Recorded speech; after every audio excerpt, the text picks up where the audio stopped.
पुढची बातमी राज्यातल्या महापालिका निवडणुकांच्या प्रक्रियेने आता वेग घेतला आहे। राज्य निवडणूक आयोगाची बैठक सुरू आहे। सर्व महानगरपालिकांचे आयुक्त या बैठकीला उपस्थित आहेत।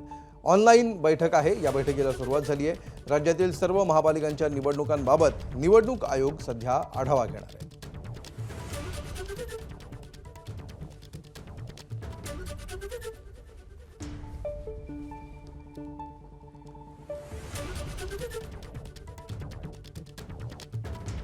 आणि अधिक माहिती घेऊया, आमचे प्रतिनिधी राजू सोनाणे सध्या आपल्या सोबत आहेत। राजू, अतिशय महत्त्वाची बैठक आणि निर्णायक बैठक याला म्हणू शकतो। यानंतर काही महत्त्वाच्या घोषणांच्या दिशेने प्रवास होऊ शकतो। काय अपडेट्स आहेत याबाबत?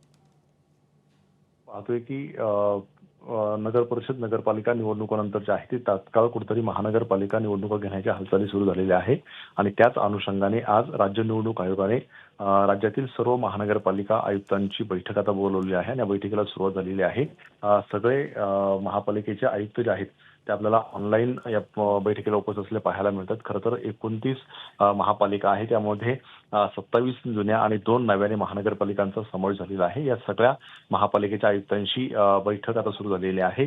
नेमकं महापालिका आयुक्तांनी आतापर्यंत निवडणुकीच्या दिशेने काही काही वाटचाल केलेली आहे, कितपर्यंत तयारी झालेली आहे, या सगळ्याचा आढावा जो आहे तो आता घेतला जाईल आणि त्यानंतर ठरवलं जाईल की नेमकं किती आढावा पूर्ण झालेला आहे आणि कधी निवडणुका घ्यायच्या। कदाचित पुढच्या आठवड्यामध्ये या संदर्भातले जे आहे ते निर्णय होण्याची दाट शक्यता वर्तवली जाते। त्यामुळे आज सगळा आढावा जो आहे तो घेतला जाणार आहे। खरं तर आपण पाहतोय की आरक्षणाचा मुद्दा आहे, दुबार मतदारांची संख्या आहे आणि त्यासोबत आपण पाहतोय की या सगळ्याला जोडूनच एक महत्त्वाचा मुद्दा जो राहिलेला आहे तो म्हणजे हरकती आणि सूचना यांचं निरसन किती केले गेलेलं आहे।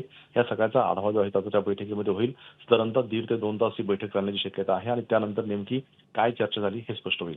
अमोल, निश्चित धन्यवाद राजू या सविस्तर माहितीबद्दल। एबीपी माझा, उघडा डोळे बघा नीट।